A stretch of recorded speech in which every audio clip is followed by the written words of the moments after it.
Good afternoon, everybody. This is Chuck Everson, and welcome to the Big East Rewind. And today, my special host with me is Sonny Spera. And Sonny, how are you today? What's going on, pal? Chuck, as always, doing great. Pleasure to be with you and talking hoops. Nothing better, man. Nothing better. That's right. And no one better to talk hoops with than somebody we both played against from the Johnnies from St. John's. Their big man in the middle. Billy Wennington is with us. How you doing, Bill? Chuck. I'm doing great. As far as I know, as I tell people, and I mentioned that I have a wife and a boss, and they tell me how I'm doing. And so far today, I'm doing okay. That's that's good, Bill. I'm glad to hear that. You and I go back into high school. We played against each other a few times at Lou High. So it's great to see you again, and reliving some of the old times that we had playing hoops together.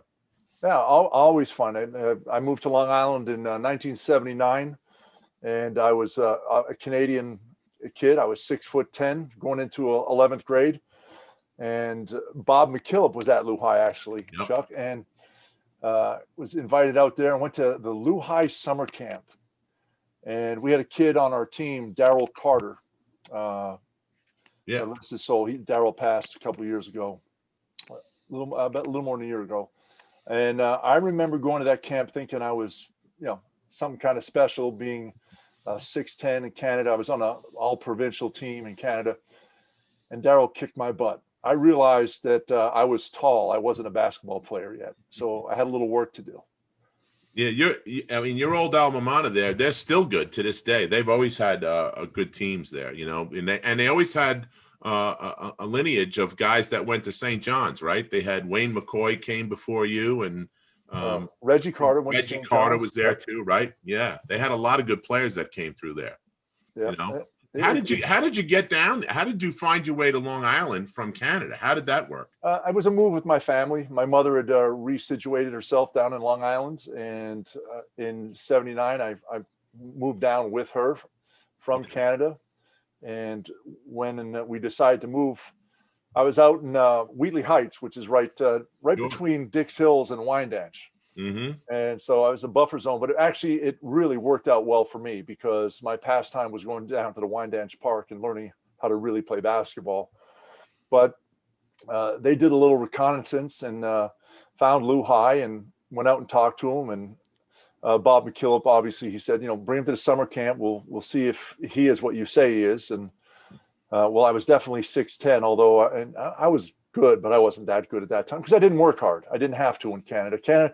Basketball in Canada at that time wasn't a sport. It was like a hobby, right. And the guys didn't play. I mean, I played hockey till I was 12. I didn't touch a basketball till I was 12 years old. So how big would you have been on skates playing hockey? Holy cow. Well, I still have skates today. As a matter of fact, I got it in my NBA contract when I was in Dallas that I was allowed to skate because it's in one of the chapter clauses. You're not allowed to ice skate. Anything dangerous where you could hurt your body, you're not allowed to do. So I actually went in and got in my contract that I could skate as long as I didn't go back and play hockey anywhere. Wow. Oh, that's something. I tried doing that once. I almost broke both ankles, Bill. Not exactly light of foot on the skates, that's for sure. No, it is fun. You know what though? It's a great workout, and being a slow big man that I am, especially now, you can go pretty fast on skates without that much effort. So it makes you feel like you're a lot faster than you are. That's true. Now, what we had Leo Routens, he kind of opened up the pipeline for us to Canada. Stop. You did not. You had Leo. I'm getting off here right now. You had Leo on this. I'm just using Leo as an entrance to Canada. So that started sort of a nice recruitment for us to Canada. So he filled me in a little bit on some of the background. It's nice to hear you say the same thing, that it was hockey, and basketball was, like you said, it was almost a club sport, like an afterthought. It really was. And it's kind of funny the way basketball came around for me. It's a great story. In the wintertime, hockey had just ended. So it was spring, actually. And we used to go to, there was a swimming pool in Long Island called the Point Claire swimming pool. And it's actually where a lot of Canadian Olympic swimmers did their training. And they had a huge diving pool there, a huge club. So my mother took us all as kids to swimming lessons, and we swam on a little swim team and all that stuff. And one day, a guy, oh my God, Alexander was his last name. I'm blanking on his first name. Doug Alexander. He worked for the local paper, the News and Chronicle, out in the West Island, and covered sports. And I was probably, I was 12. I was going to turn 12. So it was just before my 12th birthday. And I was swimming, and with my whole family, all my brothers and sisters were there. We're swimming, and we're just playing in the pool after our lessons. And Doug's there, and he's playing with the kids, and he's just a friendly guy, and he's just hanging out with the kids, and he sees me, and he starts talking to me. He's like, "Oh, wow, you're pretty tall. Like, how tall are you?" And at the time I was like 6'2". And he goes, "Oh, wow, you ever play basketball?" I said, "No, never played basketball. Don't know what it was." Because even in gym classes in Canada, you don't play basketball. You might shoot a basketball once in a while, but you never play it. And so he goes, "Well, would you consider playing basketball?" And I said, I would think about it. And at this time, I just found out that my skates didn't fit me. And if you wear skates that are too small, it hurts.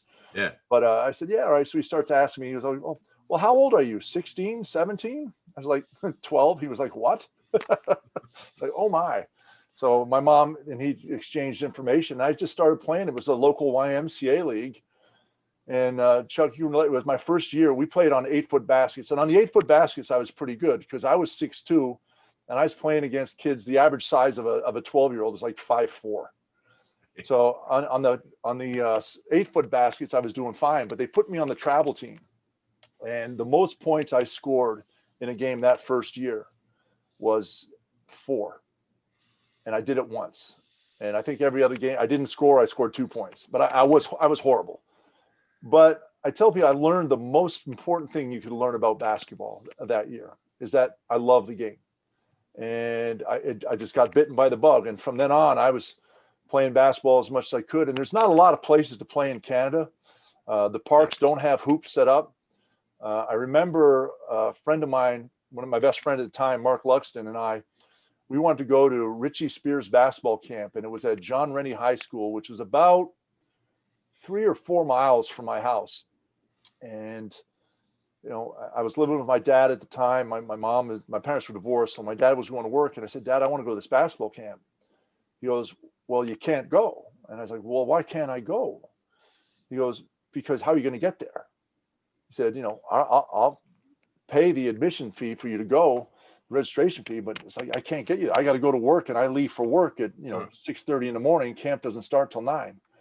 I said, "Dad, if you get me in, I'll figure a way to get there." For 6 days, Mark and I walked to and from camp, and there were no roads. We were walking along railroad tracks through parks and forests to get there. And the first 2 days walking there wasn't bad. Walking home was a chore. We were a little tired after camp, but that's how much I loved it. And I just started playing as much as I could wherever I could. And then fortunately for me, when I moved to Long Island, I'm sorry, I'm being a little long-winded now, aren't I? See, you put a microphone in front of a broadcaster, and this is what happens. I moved to Long Island, New York, and obviously Bob McKillop was my high school coach, and he's now the head coach at Davidson College.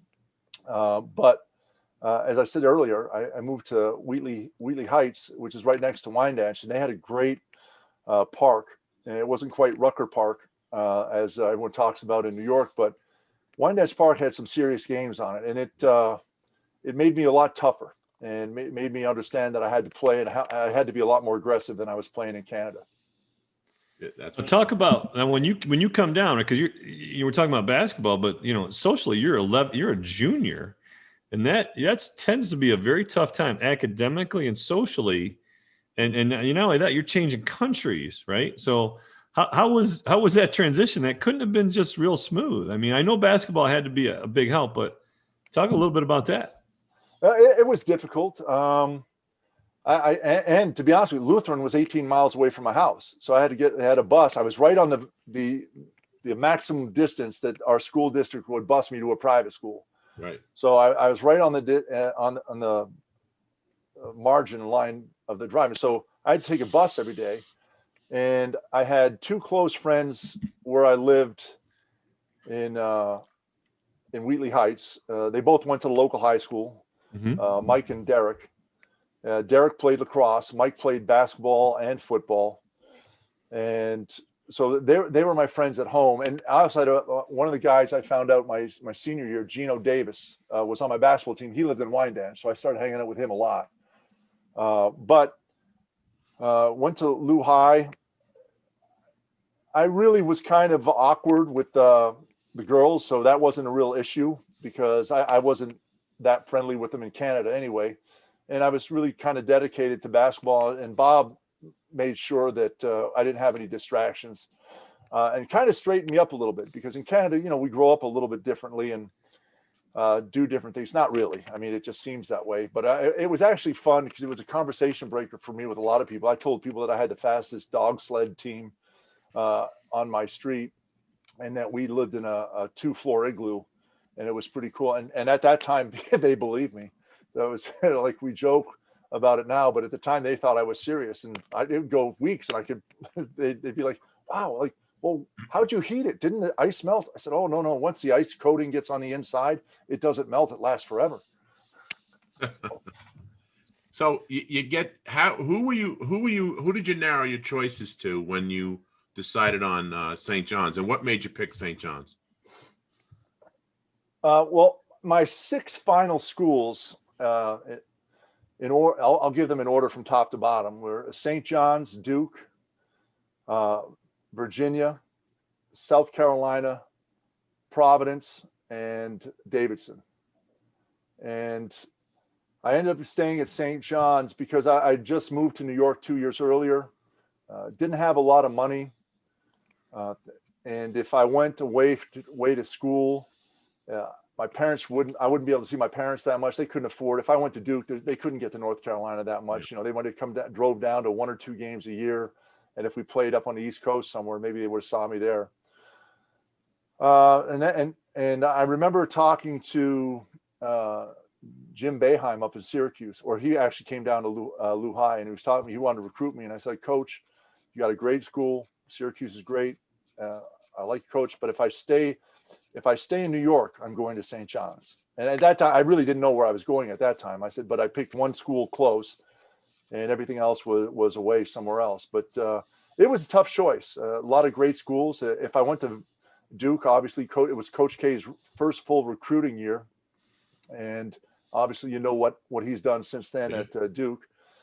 Going to Virginia was good. Again, Terry Holland was the head coach, and Ralph Sampson, I would have played against Ralph for 2 years, and I figured that would it could only make me better playing against Ralph Sampson, an All-American, and what he did in his basketball career. And I thought that was an opportunity to push myself and make myself better. South Carolina was good. Bill Foster was down in South Carolina. That was a good school. Providence was, again, a close school. It wasn't too far away. I'd been up to Rhode Island. My stepfather's from Rhode Island, so I'd been up there a couple of times, so I knew that wasn't too far away. And then Davidson was kind of a Bob McKillop. He'd gone and been assistant coach there prior. I believe Eddie Biedenbach was the coach there at the time. And I went down there, and it was a nice small school, and it was kind of a safe school for me to go to, where I know that I probably could have been one of the better players at that school and done well. But, you know, it came down to it, honestly, St. John's, just staying closer to home, being able to see my parents a lot more. Now, how about that recruiting class, right? There's you, Ronnie, Chris. I mean, phenomenal recruiting class. And we had Ronnie and Billy Goodwin on, and they did talk, you know, very fondly about the connection to Lou Carnesecca, which I definitely think we want to share. But talk about how that happened, and was that something that they approached you and said, hey, Billy, it looks like we're going to get this kid from Brooklyn, and, you know, et cetera, et cetera. And you had to know Ronnie a little bit. So that had to help a little, or no? A little bit. Chris was also interested in Duke, and I committed early. And, okay. All right. Obviously, looking back, you look at why and what happened and how did it help. And I heard through the grapevine that Chris was looking at the same 2 schools. And as a matter of fact, I heard he went to his visit at Duke the following week after me. And we met a lot of the same people on our visit that I found out later. But it was one of those things where, you know, I found out that Chris was interested in St. John's, and Bob was talking to me once, And I remember he said once, if you stay home, I think Chris is going to stay home, and that would be good for you because the two of you together could make an impact, and then, possibly for future basketball after college, it could help you because he'll make you better on the floor. So it did help. And I played against Ronnie once or twice, but I really didn't know him well. But we connected. The three of us really connected well at St. John's. My freshman year, Chris and I were roommates in our apartments because, as you know, at the time, St. John's did not have dorms. So Chris and I were roommates. And I remember the first night moving in. This is a neat story I like to tell if I have time. Do I have time? Sure. Plenty of time. Well, it's yours, buddy. Chuck, am I hogging the mic, Chuck? I'm sorry. No, this is wonderful. You're doing great.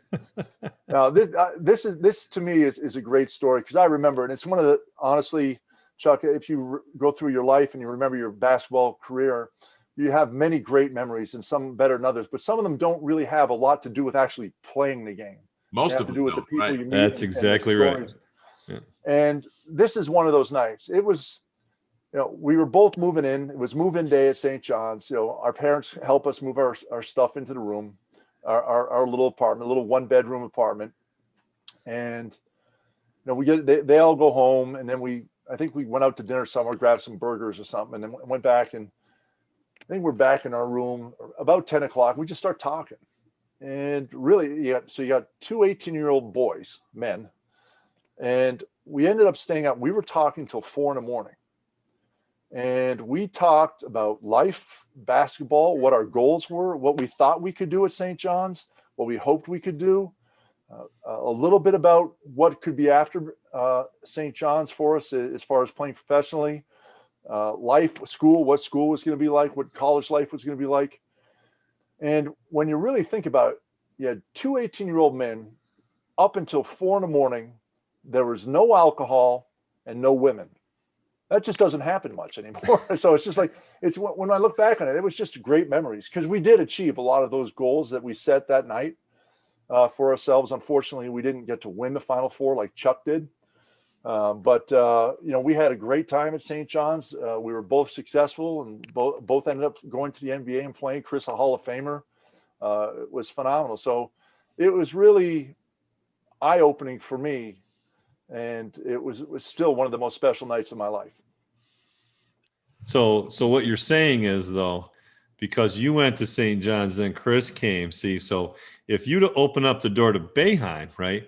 Maybe Syracuse would have had a little more love, in there. But that's great. I didn't realize how that whole connection came about. That's great stuff.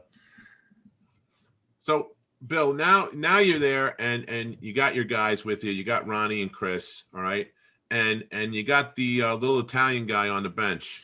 Talk about your relationship with Coach Conaseca and how he's helped you in your life and what he meant to you. Because I know from playing with a short Italian guy like Massimino, I know exactly how you feel. So you know what, Chuck, you're one that does know, because I know Raleigh was very similar. They were cut from the same cloth, as Coach Conaseca would say. Great. They were like second fathers to us all. Yeah. And he really cared about us as people, both not even on the court so much. Obviously, he wanted us to play well. But off the court, to make sure that we were doing all right, that our families were okay, that we were okay, that we were doing the right things to better ourselves each and every day, and really had an open door policy and was trying to teach us things. A lot of us didn't come from financial backgrounds, didn't really understand a lot of things, and we came from different places. And he had a lot of inner city kids. I was I was in Long Island, but grew up in Canada. And my family didn't have a lot of money. If I didn't get a scholarship, I wasn't going to college.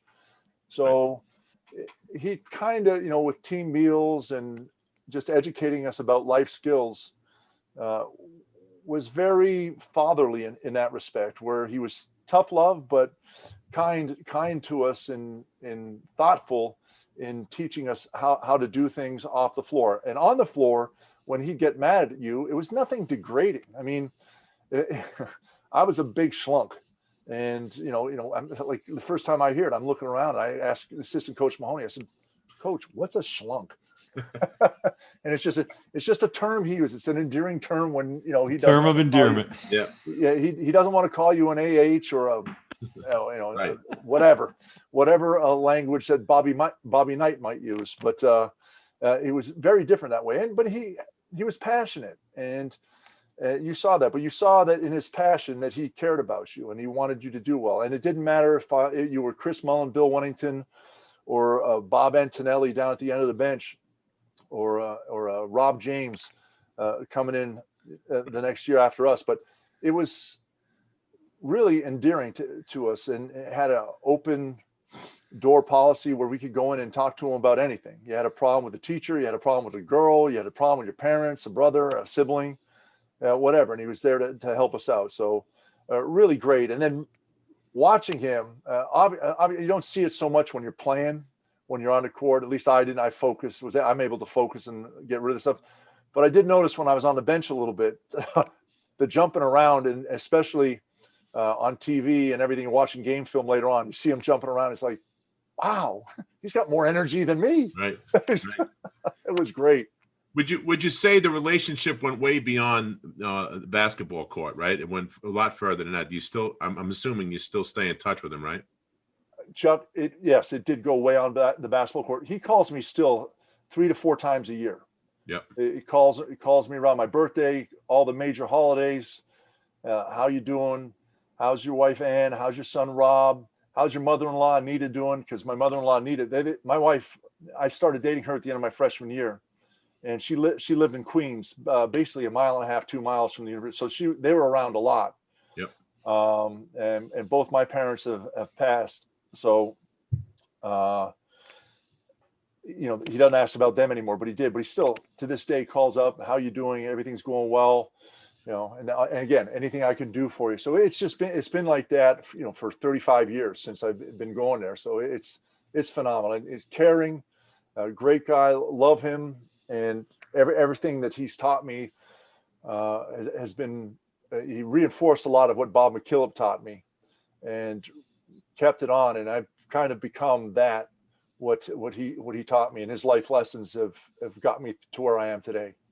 In that regard, Billy, I think you and I kind of led parallel lives, because it was the same way with Coach Mass. Exactly what you were describing. You tell us a story about anything in practice where he said or did some things that might be a funny moment that you remember to this day. Coach, he was tested. I remember once my sophomore year, we had Billy Goodwin senior year, right? David Russell, and we had a good team. And I know he was upset with us one day, and we'd started practice. And again, it's one of those things as a player, you think you're working hard, you think you're running fast, but he was upset with us for something. And I don't quite remember what it was, but he kicked us out of practice. Like we'd practice, and we had a big game coming up. I think it was close to Big East tournament time, or something was, it was that week where we're getting ready. And he goes, you guys don't have it today. Cuss us out a little bit. So get the hell out of here. Go home. So we all and he goes, I'm not kidding. Get off the court. So we all walk off the court, and we're in there. And thank goodness for David and Billy, and Chrissy was starting to be more of a leader at that time already, because he was playing so well. But David and Billy took the court. We were in a locker room, and everyone's just kind of sitting down. No one's taking anything off. And Billy and David said, you know what? We need to do a little something. We can't stop now. We can't give a day away. We got the Big East tournament coming up. So we waited, and he sent someone out. I can't remember who he sent. Maybe it was George Garrison or maybe it was George. Goes out to see if Coach was still in the gym, because he didn't want to go back, and he wasn't there. So we all went back out in the gym, and we actually worked for another 2.5, 3 hours on our own. And we went through a practice and ran it. But what it really was is Louis was kind of testing us a little bit, and he saw us go back out, and he didn't say anything, but he watched us.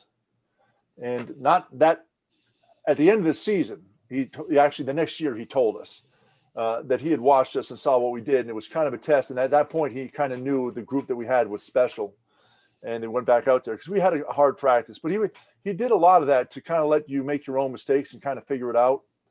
And he was good. The other thing he had was, great sayings. Headlines today, fish wrapper tomorrow. And because the old butchers, the old school butchers, you get the newspaper, they wrap all your meat up in newspaper. Another one was peacock today, feather duster tomorrow. That's Ronnie mentioned that. Ronnie mentioned that one. And it's those things that kind of make you laugh and make you remember the good times you had. But it was a lot of fun. He tried to make it fun for us, but also made us understood that it was work. It wasn't just fun. Mm-hmm. But if we won and worked hard, then more fun would come. And he wasn't wrong. So you got to tell us a little bit now of some of the matchups that you had. So coming in, you're the same class as me. That's Patrick Ewing. That's Ed Pickney. That's some pretty good big guys, right? That whole class for the whole Big East was unbelievable that year. Right? Yeah, they're still talking about me, but that's another story. So you come in, and you talk about some of the matchups that you had or rivals or, just talk a little bit about some of the competition that you faced in your 4 years and, what you saw and what it meant. Well, first of all, being in the Big East at that time was amazing. And I went back and I just went on, was it Wikipedia? All but two, my senior year, all but 2 games were on national TV. Yeah. NBC, CBS, and ESPN. All but 2 games. One of them was Columbia. Like, okay. But we were on national TV every game. And because of what the Big East was at the time, and you talk about Patrick Ewing was phenomenal. I credit the Big East and Patrick Ewing for getting me into the NBA because it really prepared me and taught me how hard I had to work if I didn't get embarrassed. And I'm the type of guy that looked at challenges like that as I can't lose against playing Patrick. Now, if Chuck went and had 30 points on me, I'd have an issue and I'd know where I stood. And no offense, Chuck, but it could have happened. But Ed Pickney was there, and Ed and John Pannone, right. who were also 2 guys that were able to kick my ass and make me work real hard to get where I am at the time in the NBA. But I felt it was a challenge. I couldn't lose against Patrick because if he scored 30 points, that's what Patrick Ewing does. And I'm just like another guy that he did against. But if I could hold Patrick under 20 points to maybe 15 or less, and I could keep him from getting, 15 rebounds, then I did a great job. And of course, I never did it by myself. I had my teammates, Ronnie Stewart helping me, doubling down, Chris doubling down, Mark Jackson doubling down, sure. Ron Rowan coming in and helping out. So I didn't have to do it myself. So I had help. And that was a neat thing about St. John's. We helped each other out. But you talk about, I mentioned John Pannone. He was always tough to play against. He was a big physical guy. I was taller than he was, but he really used his body well, could play well, was real smart. And then Eddie Pickney was athletic. I had played against Ed in high school a couple of times. Funny story I like to tell. Lutherans playing. We're playing. I think we're playing at Eddie's school. Eddie Stevenson. Yeah, and I think it was on campus there. It was like an exhibition game. And early in the game, something happened, and Eddie came down the floor, and I tried to take a charge, and he dunked on me, and I was embarrassed. And at the time I really didn't know Eddie, and it was hard. So I kind of lied on the floor a little bit, like, oh, I'm hurt. I kind of held my knee. Bob takes me out of the game. He's looking at me. He's like, Bob didn't mince words. Bob was like, what the F are you doing? I said, oh, I'm hurt. I got winded. My knee hurts. So he sat me down for 2 minutes, put me back in the game. I got back in the game, and it definitely woke me up. And I came back a little while later, and the game was on. It was good. I dunked the ball a few more times, but the rest of the game after I dunked the ball the first time, the whole crowd is like, faker. So that's my introduction to Eddie Pickney. But Eddie's been great. But again, so you had Eddie Pickney at Villanova. At Syracuse, you had Andre Hawkins, another Malvern boy. Yep. He was a tough guy to play with. He was strong. And then right towards the end, Ronnie Cycli came in, and he was young, but you could tell at that time he was going to be a pretty good player. He was athletic, and so he was good. Pitt came into the league, and Charles Smith too. Yeah, he was a bear to play against. Otis Thorpe. Otis. Yeah, Otis was another one. Oh my God, Providence. But all these guys got you ready, and that was the neat thing about it is you couldn't. There was no nights off. There really weren't. None. And Well, you had Corny Thompson and right, Corny up at that, right, and Alexinis, I think was how you pronounce his name. Those two guys, those were bookends. Yeah. So I mean, it was great. So there was no nights off. You couldn't kind of coast, and that was kind of neat because it taught us that we had to prepare and be ready every single night. And it was great that we had the leadership early of David Russell and Billy Goodwin, but also Chris. I mean, Chris was a guy. And I call Chris the original gym rat. And I thought I worked hard, and I did. But compared to what Chris did, no, not even close. And we'd go through practice, and we'd have a 2-hour practice, and we'd go home. And again, Chris and I are living together. We'd go home, and I'd eat dinner, do a little bit of homework, and then, at 9, 10 o'clock, Chris would leave. Like, oh, where are you going? I'll go with you. Let's go out. College. Yeah, it's fun. We'll enjoy. He was going back to the gym to work out, and he'd start working out and shooting again. So after he did that 2 or 3 times, I'm like, you're not going to the gym to work out. Bullshit. He was going to the gym. So I started going with him. And it was funny because once he started doing it, more and more guys, I started going and shooting with him. And yeah, there were some other guys there, some non-basketball guys there, and we were having fun, but we were working. We were getting shots up and working. Some more of the team started coming out. We had guys going out and working out again. Getting some extra shots up, scrimmaging a little bit, and having fun, because the neat thing about it is that everyone loved the game and everyone wanted to play. And that was like, if we could play basketball 24/7, that's what we'd do. And Chrissy was kind of a big catalyst in that, getting guys to go out and play more and just learn to love the game.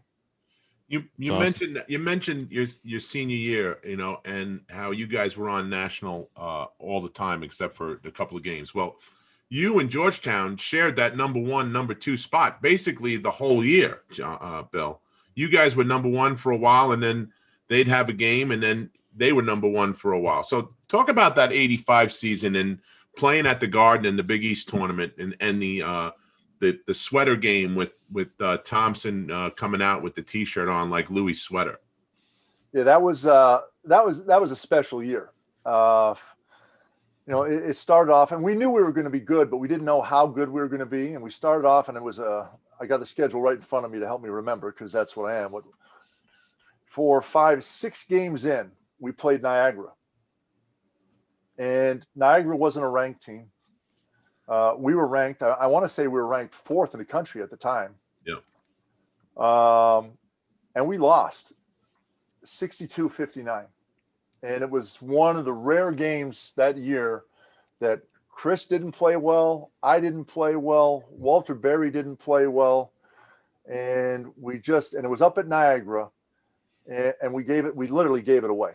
And it was tough. And it was one of those things where the student body stormed the floor, and I've seen clips of it. Yes, recently, I remember that. And our trainer at the time, Ron Linfont, who just recently retired from St. John's, like last year was his last year, talks about it, and he hated it because it was tough, and he was using his medical bag to get off the court. It was tough, but it was actually a good wake up call for us, because that put us back a little bit, and then Georgetown was playing real well. But then we went on January 26th. We went up to Georgetown, and we played up in at the Capitol Center out in Landover. Oh God, yeah, hated that place. We won that game by 1, 66-65. And that's when we took the number 1 ranking on January 26th. After that weekend, we had it, and we had it all the way up until we held it until the Big East tournament started. I'm sorry, no, to the end. Our last game, February 27th, was our second to last Big East game. Right. And at Madison Square Garden, we lost to Georgetown.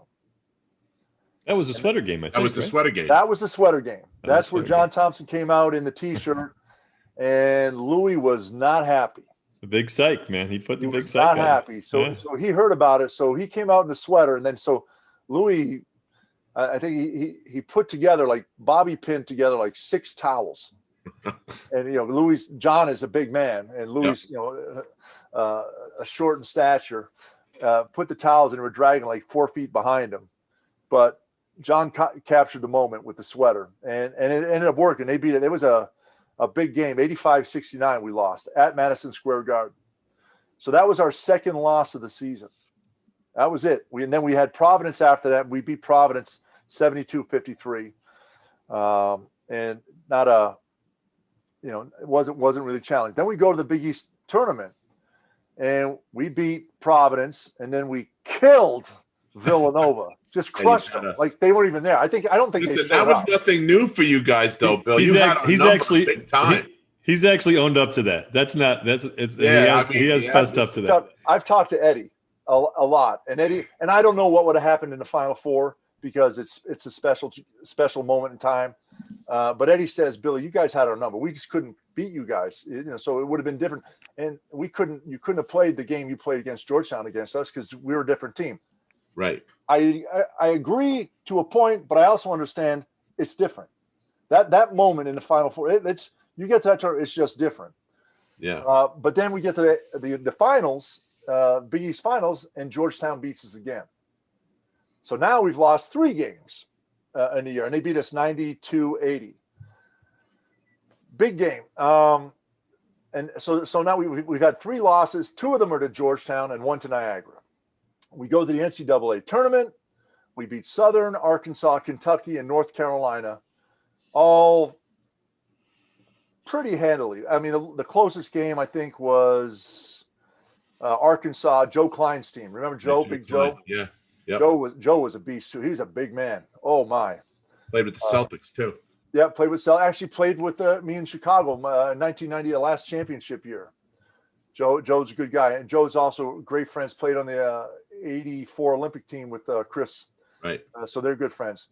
So North Carolina, and then we got Georgetown in the finals, in the semifinals, and they beat us 77-59. And so we finished my senior year going to Ronnie tells the story before you leave that thought. Yeah. Ronnie tells the story that you guys were rooting for us to beat Memphis State. Then all you had to do was get by Georgetown, and you figured, okay, we have a real good shot against these guys. Yes. Is that right? Absolutely. Yeah. And it was not that we were looking past Georgetown. That's exactly but we definitely wanted you. And to be honest with you, in the third game, I believe Memphis beat Boston College at the buzzer. Yes. Right. And then they went and they beat someone. I can't remember who they played, but they beat someone Oklahoma by like 20. Yeah. It would have been blowout. So it was really close to having an all Big East Final Four. Right. And that Boston College team was good. Michael Adams was on that team. Oh, Jay Murphy. Jay Murphy, yeah, another big guy. They were good. So, but anyway. Just so you know, Billy, just so you know, what Chuck said as well was he was hoping that Georgetown beat you because they felt they had a better chance against Georgetown than St. John's. Well, if you asked any of us, we would all say that, Bill. Yeah. I mean, we had no answer. We had no answer for Walter.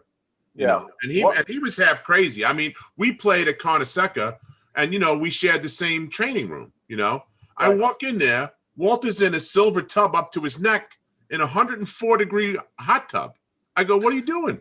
He goes, "I'm getting ready to kick your ass." I said, "Really?" I put my finger in the water. I go, "Stay there as long as you want." I'm figuring he's going to get zapped. He came out and had 30-something against us with that lefty shot from his waist. Unorthodox. We say I played with Walt that whole year because he was a red shirt and came and played that year, and he played the next year and won the Wooden Award the following year. But I played with him the whole year. He didn't shoot the ball the same way twice. I mean, every shot was different. You couldn't have it. And he put the ball with the left hand. He kind of bounced around and shot the ball. It was so weird, but the man could score, and a fun buckets. Guy to play with. He could get buckets. That's what they'd say, right? Well, he just could go out and get them. Yep. Yeah. Good memories. So give us some memories, Bill, of playing at the Garden in the Big East. Like you guys were the hometown team. The Garden has hosted the Big East tournament at that point for a number of years, and it went on it's still being played there today. Give us some memories from the Garden of the electricity, and people don't understand unless you've been in there. That Final Four weekend, where the last four teams are there. It's like it was like an Ali Frazier fight near the way the building was, right?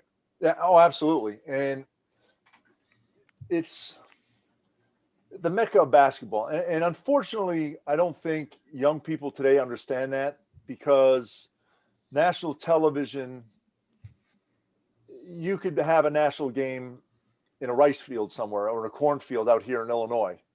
And, they got the trucks now and everything. But back in the day, well, first of all, when basketball started, the Garden was it. And that's where, the legends and everything really started. And they have double and some even triple header professional basketball games at the Garden. And the guys growing up in the area and playing there.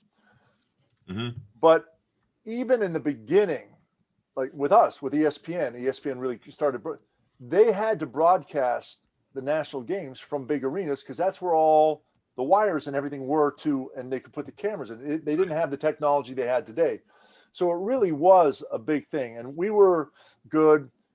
Fortunately, unfortunately for us, however you want to look at it, at that time, the Knicks weren't very good. And basketball in New York's a big game. It really is. A lot of fans, and the talk around the town, the trash talking going on, it was just phenomenal. But we became New York's team that year. Yes, you did. In '85. You converted a pro team, a pro town, to a college town. That's huge. Yeah, and it really was amazing. It was fun, and it was a great time to be there at that time. But when we got to the Garden, it holds close to 20,000, 19,500 and something fans. We sold out. Every game St. John's was there, we sold out. Oh, it was different. It was a different place. Yeah, and it was unbelievable. And I'd been there for Knicks games, and I'd been there even Ranger games were very close. Actually, might even be better, because I think people, if you can imagine it, they drank more. But it was Ranger games were a little crazy. But I was an Islander fan, so I didn't care. Here we go with hockey again. Come on. But it was just so much fun to play there. And as you said, every game was a home game for us, no matter who we were playing. Big East tournament, whatever it was, ECAC Holiday Festival, that was a home game for us. And there were 19,000 St. John's fans there. And it was great, except for, the 14 guys and the 2 coaches and a trainer that were sitting on the other bench. Everyone else was for St. John's. So you readily admit, we got you on camera and tape here, that you readily admit that it was absolutely home court advantage. Okay. So Chuck, I don't feel bad. Yes. I don't feel bad, right? We went to the Lions Den, man. That's where we played. Sorry. Hey, but Syracuse had their years too. And since I left, I'd seen games of Syracuse in the Garden, and it was very similar. Well, they draw. When you guys were playing well. They travel. They travel. The Domers traveled real well. They do. Yeah. And you can't miss them. They're in orange. You can't miss them. Yeah. Oh, the best was, what was it? The best was, what year did the Carrier Dome open up? 81 or 82? 80. 1980? Okay, so my first year going there, 80, it was 81. Yep. So I never got to play in Manly, but I heard stories about that. I wish I did, because I like those places. We're at the Dome, and it's very different. And obviously, at that time, no one's ever seen anything like that. So the first time you walk in there, you're like, holy cow. And I'm getting ready to take a foul shot in the first quarter or first half. It was early. And all of a sudden, an orange hits the backboard. I'm like, what the? Fans just throwing it. It was like a half-peeled, half-cut orange, and it just splats all over the place. So, stop. I'm sitting at the foul line. The referee, they come, they clean it up a little bit, and they try to wipe the back of the backboard off a little bit. I'm like, is this the way it really is? I'm going to have to deal with this now? It was crazy. Yeah. You guys were unbelievable up there. But I get it, because I did go up to the Empire State Games. Empire State Games. We played against each other. Yes. And great time. It was good. And it was a great tournament. I had a lot of fun up there, but I realized there was nothing else to do up there. So, You're right. The Dome is definitely the social center of the city. Uh-huh. I got to ask you. 1984, you played for the Canadian Olympic team. Talk about that, because that was the year, right? Chris and Michael played on the 84 United States Olympic team, right? Yes, and Joe Klein and Right. uh, And Bobby Knight was the coach. Bobby for Knight US. was the coach. Yep, a great time. It was fun for St. John's because Chris and I played in the Olympics in '84. Obviously, the USA beat us. Canada came. We came in fourth that year, and unfortunately, I didn't get a medal. But it was a lot of fun. I think that Olympics was at the time the first Olympics that made money for the city, and it kind of turned things around for it. But it was really neat to go to Los Angeles at the time, because we'd go out, and again, because I was in the Big East, and even my junior year, when actually that was probably the worst team I played on at St. John's. We still went to the NCAA tournament, but it was the worst team I played on. We were still on ESPN a lot. So I remember walking around in Los Angeles with my teammates, and people were going, I had a beard. Actually, I didn't have a beard at that point. I had a mustache but long hair. And people go, Bill Wennington, what are you doing? Oh my God, how are you doing? What are you guys doing here? Who are you with? And my teammates are looking at me like, how do they know you? You live in New York. This is Los Angeles. And I'm like, Big East basketball, game of the week. It's on all the time. And they just had it all the time. So it was a lot of fun. But going back to the Olympics, that's a great experience. And if you have an opportunity to play for your country, to play in the Olympics, I highly recommend it. It is a lot of fun. And when you win a game and they're playing your national anthem, or if you get a medal and they play your national anthem, it's even better.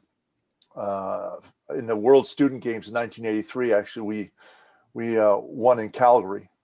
We actually beat the United States in the semifinal game to win at home. And it really is special to play in that. But the Olympics in Los Angeles were phenomenal. And I remember we were on the USC campus, and USA was right next to, we're in the dorms right next to the United States. I believe that we had the two biggest teams as far as the whole countries there. So we had to be in the big dorms. It was just a great time. And the memories of playing in that tournament was phenomenal. That's cool. And That's the awesome. USA was pretty good. And it's hard for me because you talk about the dream team in '92. Obviously, Chris played there as well with the legendary team. But I honestly think that '84 team was pretty legendary in itself, and kind of a dream team on its own. When you go back and look at who played on that team and how good they were, and what they did in '84 was kind of special as well. So then eventually you got to team up with this kid from Carolina, right? How did that work out? How did that all happen? Well, young kid with the sneakers. Actually, I ended up wearing his sneakers because I ended up getting plantar fasciitis. Oh, no kidding! That's terrible, plantar fasciitis. So I ended up tearing in '97. I ended up tearing my plantar fasciitis, and that was actually a good thing. So I didn't have to get surgery on it. But after that, the doctors recommended I wore Michael's shoes because he is the only one that had a graphite shaft in the bottom of the shoe to protect your arch. So I ended up wearing Air Jordan. So I was the only 7-foot guy that was allowed to wear his shoes.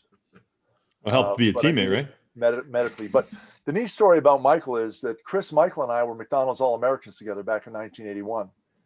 And we kind of got a feel for his competitive spirit in that game and the trash talking that was going on. So I had a little glimpse of what was going on. And Michael, if you get to know him, he's very loyal.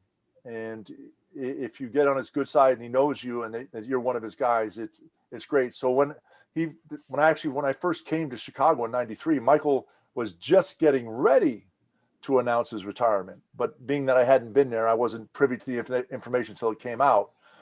But when he came back, it was fantastic. And he's like, Billy, we're finally going to get to play together. He goes, I'll tell you what, though. He said, you better jump on the cape and you better hang on tight because I'm going to try and knock you off. But if you hang on, we're going to achieve some great things. And it's going to be a great ride. So we kind of set the tone. That was the first day when he's coming back that he announced that he was coming back. He'd actually started practicing with us probably 2.5 weeks before that. And the first day he came in, he'd already done that. When he first retired to go play baseball, he'd come back 2 or 3 times and just scrimmaged with us and played. So it was the first day when he came back, when he was coming back, no one really thought a whole lot about it until after practice. And I remember talking with Steve Kerr, and we were talking about it. And I said, he's come back before, but this was different. And Steve was like, yeah, he did the whole practice. I said, yeah, but not only that, but he really pushed himself and worked hard. And then he showed up the next day. Now that's 2 days in a row. That hasn't happened before, but no one knows. He's sneaking in, and so the media is not there. No one's coming and seeing it. So he's sneaking in and out, and he practiced the next day. So, again, we're talking now, Judd Bush, Steve and I are looking at each other and kind of saying, something's going on. But we don't want to say it because, we don't want to jinx anything. The third day, something's going on. And then they tell us, look, Michael's thinking about it, but not sure. He wants to see how his body reacts. Can he get in shape? Can he do it? But he's thinking about it. Don't keep your mouth shut. You can't say anything. So now we're all like, oh my God, how good can we be? Now that year we weren't that good. Scotty was playing well. He got hurt a little bit. We lost Horace Grant, so we lost our big rebounder, and we were all right. But we're thinking, geez, if Michael comes back, it could be. And again, Steve Kerr and myself, we hadn't been there for championships. We don't really know what it was like. But when he comes back, we see that it can be pretty special. But as Chuck knows, when you're playing with a player that great, and it takes a little bit of time to get used to playing with him, and he has to learn to play with you. And that's why I always laugh. I'm segueing into another story here, but I'll go back to it. Allen Iverson talking about practice. You're talking about practice? We're not talking about games. You're right. Allen Iverson is good enough not to practice. I will not argue that. The problem is the other 4 guys he's playing with on the court need to practice with him to know how to get the hell out of the way. And that took a little bit of time. So unfortunately for the Bulls that year, Michael had 13 regular season games, and then the playoffs, we ended up getting swept by Orlando in the end. So a tough time, but that was probably the best thing that could happen because Michael came back the next year. All of us actually came back the next year, probably in the best shape that all of us were in. That summer was a summer of, let's get this straight. We have an opportunity here.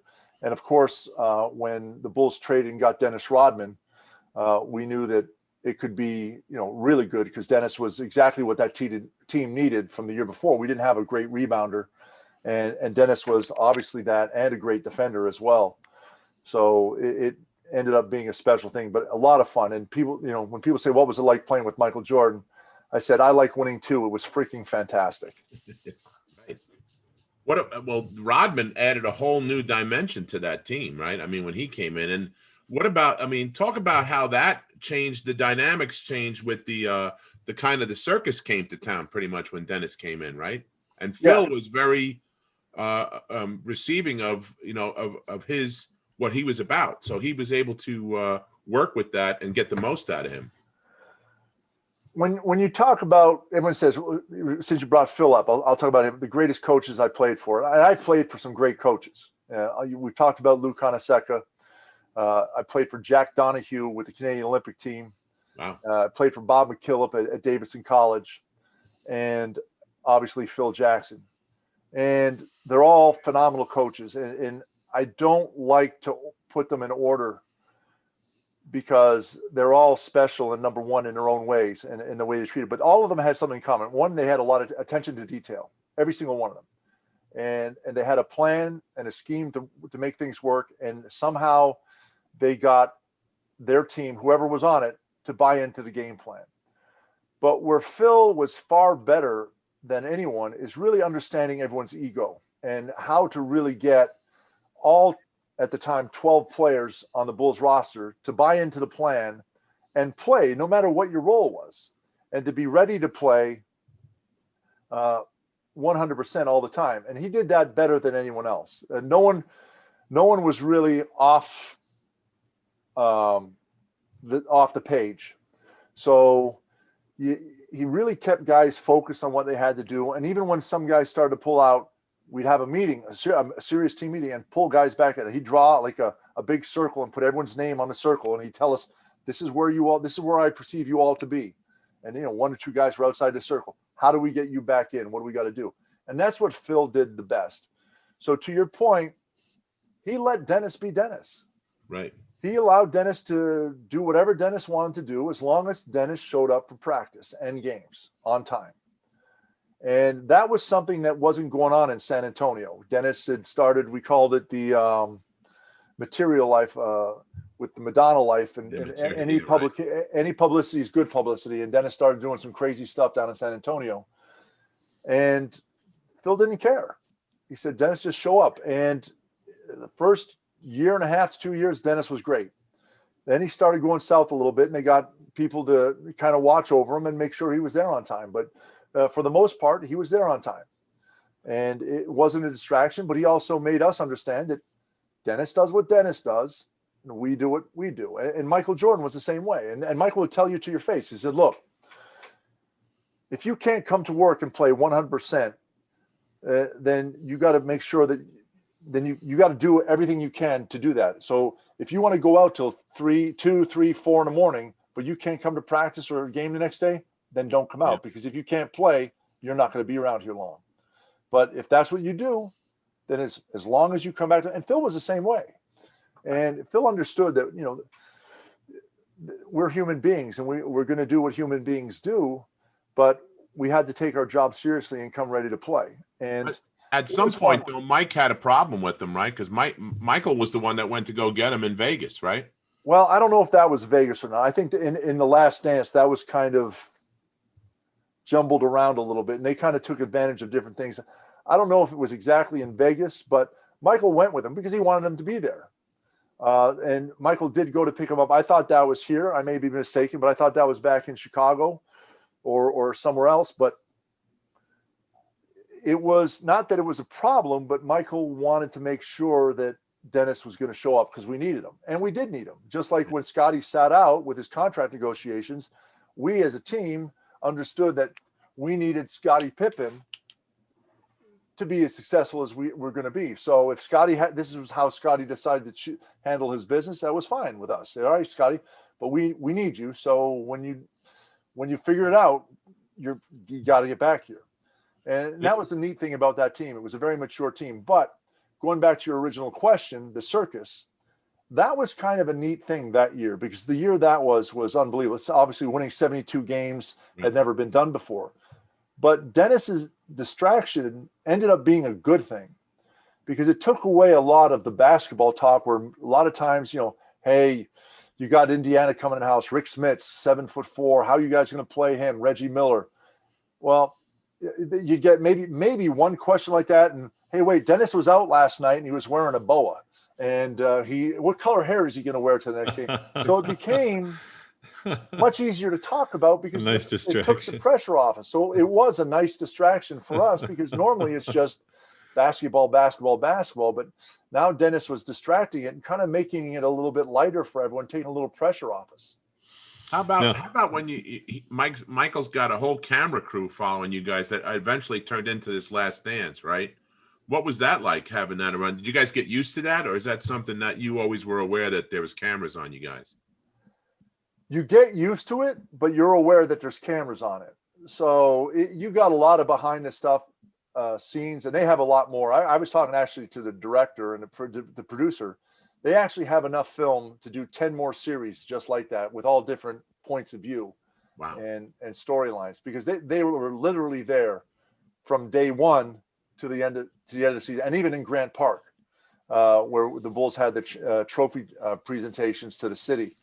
So they have so much film that they could do, and they were all good guys, and they became part of the family. So it was just, we understood that nothing bad was going to happen. Nothing really bad happened in front of them anyway, but they were there to promote basketball and promote us. And to be honest with you, I think The Last Dance was great. I think it was depicted kind of the way it was, and I can't argue with it. And again, it's all perspective, and everyone's going to see things. You know, the three of us could watch something, and we're going to all see it a little bit differently. But I think it was pretty relevant of the way things were at the time. But that team was a special team. Again, Chuck, you know, your 85 Villanova team, it was like my 85 St. John's team. Right.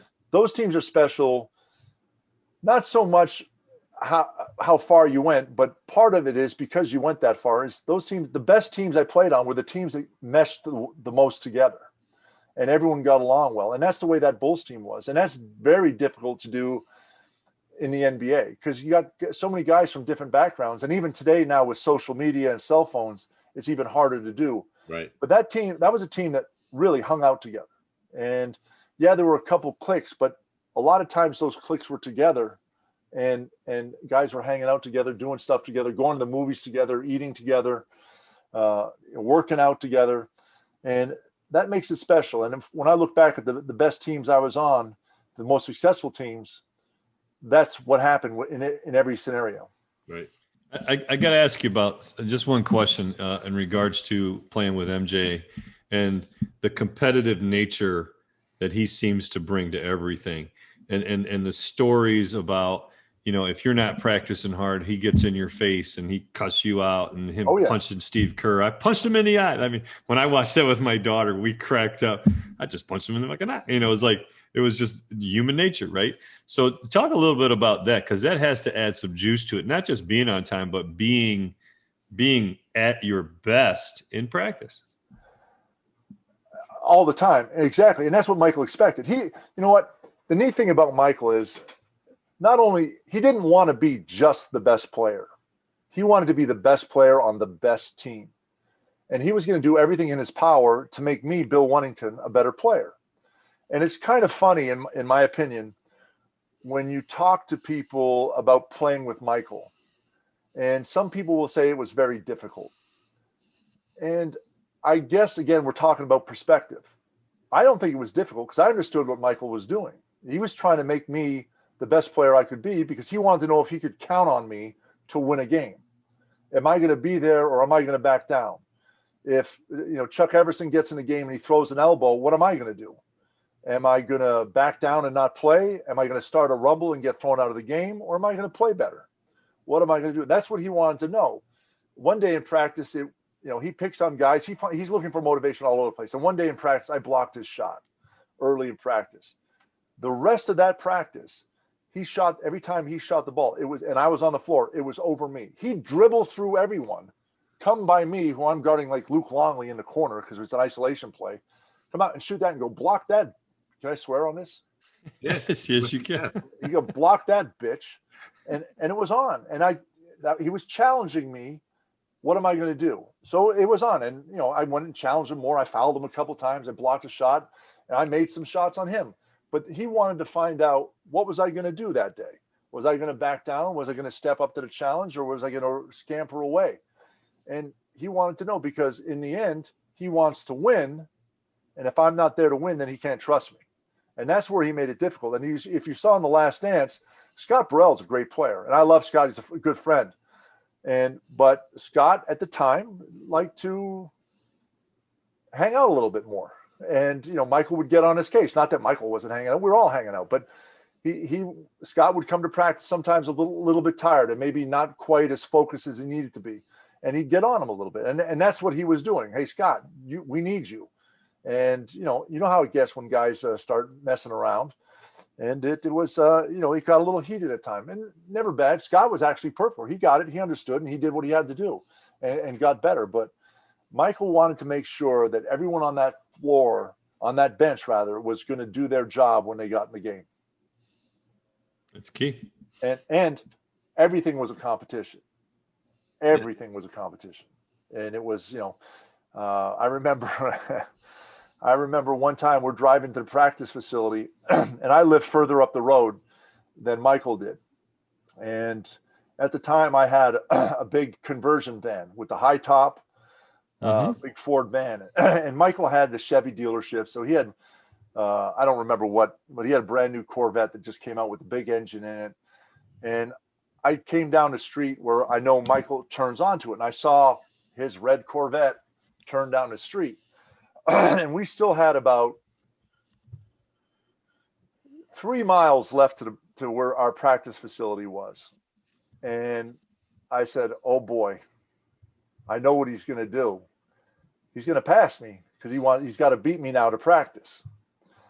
And so we're driving down, and there's a high school that we got to go by. So the speed limit during the high school, again, it's 10 o'clock. So school's in session. It's not like it's getting out, but it's in session. But in school zones, 35 miles an hour is the speed limit. But he gets to me, and I see what he's doing. He's changing lanes a lot. So I know he's trying to see, and I'm trying to mirror what he's doing. And I'm not letting him pass me. And our speed is accelerating. We're going a little bit faster than 35. I don't know how much, but police officers might be listening. Leave it at that. It might not. Statute of limitations is up. You're good. And so it's a 4-lane road, 2 lanes south and 2 lanes north, and we're going south.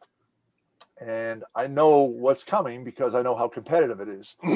So all of a sudden he starts backing up. Like I see him the distance. I said, "Oh, it's coming." As soon as he starts to speed up, I go in. There's no cars coming in front of us, so I go into the 2 lanes on, and he jumped over, and he's like, "What?" So then he tries to zip back, and I zip back. And then he zips back, tries to zip back. I wouldn't let him pass me. I blocked all 4 lanes in my big Ford, and that was really the only place he could do that, because then we came into a town, and you couldn't do it. The road got kind of busy and crowded, and you couldn't do it. But I just wouldn't let him pass me. So we get to the Berto Center, and he gets out of the car, and he's like, "You crazy, what the hell are you doing?" I said, "Me?" I said, "You're crazy. You did the same thing." I said, "But by the way, you got a $90,000 sports car, and I got a piece of crap van, and you can't pass me? Boy, do you stink." He busted my chops for months on that because he hates to lose. And it just wasn't it. But everything's a competition. And, that's the way it was. And that's what made us great, because everyone understood, we had to go out there and perform to our best every single night.